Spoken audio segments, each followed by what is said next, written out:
Vamos lá passar mais 1% do nosso tempo com Deus. Hoje, começando o segundo livro da Bíblia, o livro de Êxodo. E aqui nós vamos descobrir mais uma vez que podemos até atrapalhar e atrasar os planos de Deus, mas nunca impedir. Êxodo 1. São esses os nomes dos filhos de Israel que entraram com Jacó no Egito, cada um com a sua família: Ruben, Simeão, Levi e Judá, Issacar, Zebulon, Benjamim, Dan, Naphtali, Gade e Aser. Todos os descendentes diretos de Jacó foram 70. José, porém, já estava no Egito. Com o tempo, morreram José, todos os seus irmãos e toda aquela geração. Mas os filhos de Israel foram fecundos, aumentaram muito e se multiplicaram, e se tornaram extremamente fortes, de maneira que a terra se encheu deles. Nesse meio tempo, levantou-se um novo rei sobre o Egito, um rei que não havia conhecido José. Ele disse ao seu povo: Eis que o povo dos filhos de Israel é mais numeroso e mais forte do que nós. Vejam, precisamos usar de astúcia para com esse povo, para que não se multiplique e para evitar que, em caso de guerra, ele se alie aos nossos inimigos, lute contra nós e saia da terra. E os egípcios puseram sobre eles feitores de obras, para os afligir com trabalhos pesados. E assim os israelitas construíram para Faraó as cidades celeiros de Pitom e Ramessés. Mas quanto mais os afligiam, tanto mais se multiplicavam, e tanto mais se espalhavam, de maneira que os egípcios se inquietavam por causa dos filhos de Israel. Então os egípcios, com tirania, escravizaram os filhos de Israel e lhes amargaram a vida com dura servidão. Preparar o barro, fabricar tijolos e fazer todo tipo de trabalho no campo. Todo este serviço lhes era imposto com tirania. O rei do Egito deu uma ordem às parteiras hebreias, das quais uma se chamava Sifrá e a outra se chamava Puá. Ele disse: Quando vocês servirem de parteira as mulheres hebreias, verifiquem se é menino ou menina. Se for menino, matem. Se for menina, deixe viver. As parteiras, porém, temeram a Deus e não fizeram o que o rei do Egito lhes havia ordenado. Pelo contrário, deixaram viver os meninos. Então o rei do Egito chamou as parteiras e lhes perguntou: Por que vocês fizeram isso e deixaram viver os meninos? As parteiras responderam a Faraó: É que as mulheres hebreias não são como as egípcias. São vigorosas e dão luz antes que a parteira chegue. E Deus foi bom para as parteiras, e o povo aumentou e se tornou muito forte.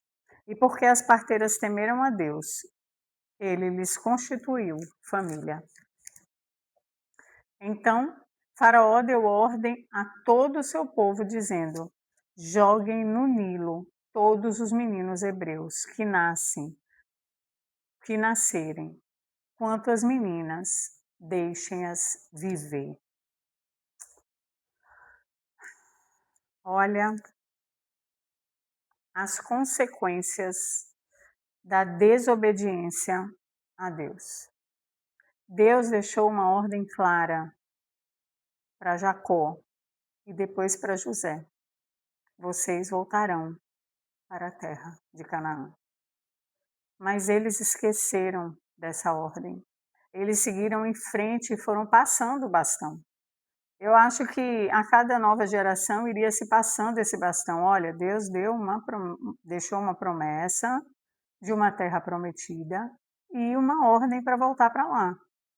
E como o povo não parava de se multiplicar e de prosperar e de se fortalecer, como o texto diz, eles continuaram ali. E tudo indica que de geração em geração essa promessa se perdeu. Até que o povo, apesar de ser forte e ser reconhecido forte pelos egípcios, se torna escravo. Ai, meu Deus, somos sempre iguais, não é? Somos sempre iguais, nos acomodando naquele lugar que é mais confortável e que parece mais seguro, passando o bastão da nossa responsabilidade, sempre culpando o outro ou deixando o próximo passo para o outro e perdendo aquilo que Deus tem para nós. E muitas vezes nos tornando escravos daquilo que nos dá prazer imediato. Quanta escravidão vivemos hoje, hein? Não temos um faraó e um povo atormentando, nos surrando, nos obrigando a um trabalho escravo, mas temos tantas outras coisas, telas nos escravizando, vícios nos escravizando, escolhas nos escravizando. Muitas vezes até o próprio trabalho, a carreira, o amor, nos tornando escravos e fazendo com que a gente perca aquilo que Deus prometeu. Mas ele não desiste. Vamos ao capítulo 2. Um homem da casa de Levi casou com uma mulher da mesma tribo. A mulher ficou grávida e deu à luz a um filho. Vendo que o menino era bonito, escondeu durante 3 meses. Não podendo, porém, escondê-lo por mais tempo, pegou um cesto de junco, tapou os buracos com betume e piche, e pondo nele o menino, largou o cesto no meio dos juncos à beira do rio. A irmã do menino ficou de longe a ver o que ia acontecer com ele. A filha de Faraó desceu para se banhar no rio, e as moças que tinham vindo com ela passeavam pela margem. Quando ela viu o cesto no meio dos juncos, mandou que uma das crianças fosse buscá-lo. Abrindo o cesto, viu a criança, e eis que o menino chorava. Ela teve compaixão dele e disse: Ele é um menino dos hebreus. Então a irmã do menino perguntou à filha de Faraó: Quer que eu vá chamar uma das hebreias para que sirva de ama e crie essa criança para a senhora? A filha de Faraó respondeu: Vá. A moça foi e chamou a mãe do menino. Então a filha de Faraó disse à mulher: Leve esse menino e amamente-o para mim. Eu darei um salário a você. A mulher pegou o menino e o criou. Quando o menino já era grande, ela o levou à filha de Faraó, da qual ele passou a ser filho. Esta lhe deu o nome de Moisés e disse: Porque das águas o tirei. Naqueles dias, sendo Moisés já feito homem, saiu para visitar os seus irmãos e viu o trabalho pesado que faziam. Viu também que certo egípcio espancava um hebreu, um do seu povo. Olhou para todos os lados e, vendo que não havia ninguém ali, matou o egípcio e escondeu o corpo na areia. Moisés saiu no dia seguinte, e eis que 2 hebreus estavam brigando. Então perguntou o culpado: Por que você está espancando o seu próximo? O homem respondeu: Quem pôs você por príncipe e juiz sobre nós? Está querendo me matar como matou aquele egípcio? Moisés ficou com medo e pensou: Com certeza descobriram o que eu fiz. Informado desse caso, Faraó quis matar Moisés. Porém, Moisés fugiu da presença do Faraó e foi morar na terra de Midian. Chegando lá, sentou-se junto ao poço. O sacerdote de Midian tinha 7 filhas, as quais vieram tirar água e encheram os bebedouros para dar de beber ao rebanho de seu pai. Então vieram os pastores e as expulsaram dali. Moisés, porém, se levantou e as defendeu, e deu de beber ao rebanho. Quando elas voltaram para junto de Reuel, seu pai, ele lhes perguntou: Por que vocês vieram mais cedo hoje? Elas responderam: Um egípcio nos livrou das mãos dos pastores e ainda nos tirou água e deu de beber ao rebanho. Então Reuel disse às filhas: E onde está ele? Por que vocês o deixaram lá? Chamem um homem para que venha comer conosco. Moisés consentiu em morar com aquele homem, e ele deu a Moisés a sua filha Zípora, a qual deu à luz a um filho, a quem Moisés deu o nome de Gerson, porque disse: sou peregrino em terra estranha. Decorridos muitos dias, o rei do Egito morreu. Os filhos de Israel gemiam por causa da sua escravidão. Eles clamaram, e o clamor chegou até Deus. Deus ouviu o gemido deles e lembrou-se da sua aliança com Abraão, com Isaque e com Jacó. E Deus viu os filhos de Israel e atentou para a situação deles.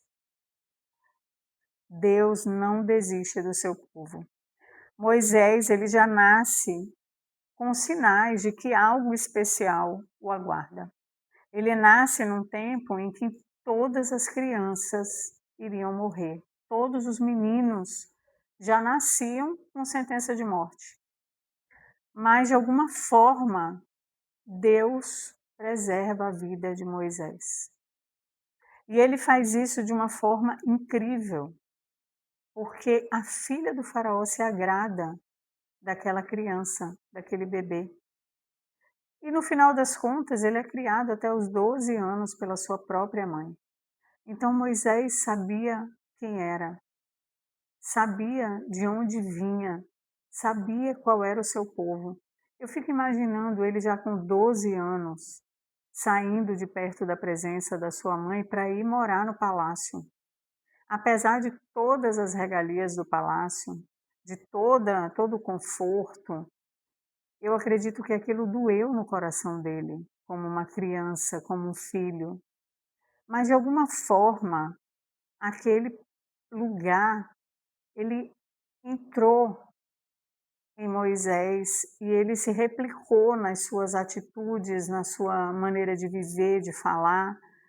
Isso fica muito claro aqui quando ele foge para Midian e encontra aquelas mulheres. Quando elas vão descrever Moisés, elas descrevem para o seu pai, assim no verso 19, um egípcio nos livrou das mãos dos pastores. Elas veem Moisés como egípcio. Isso nos faz pensar que existia ali uma divisão entre quem ele realmente era e quem ele tinha se tornado.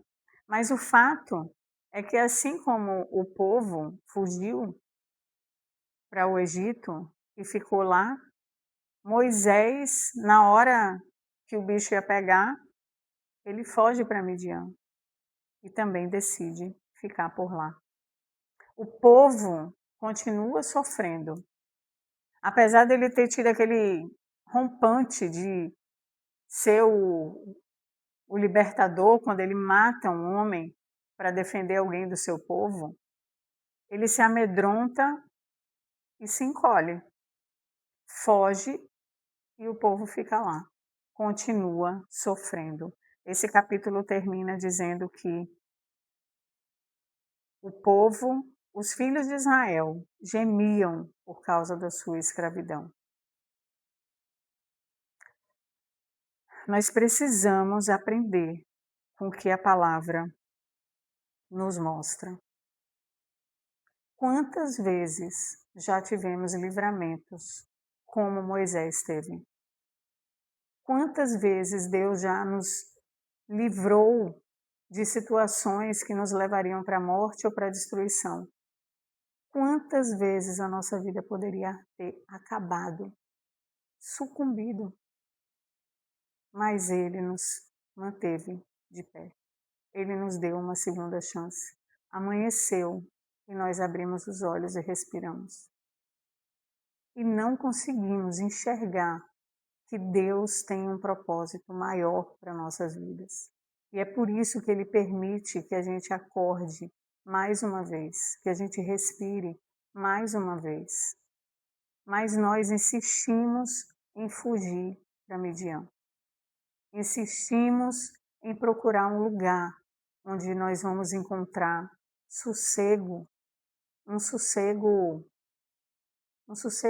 falso. Porque enquanto estamos sossegados, muitas vezes tudo está sendo destruído ao nosso redor. E nós estamos ali, sossegados, na terra de Midian. Deus quer nos chacoalhar através dessa palavra. deixa ele chacoalhar você, para você levantar e andar. Amém?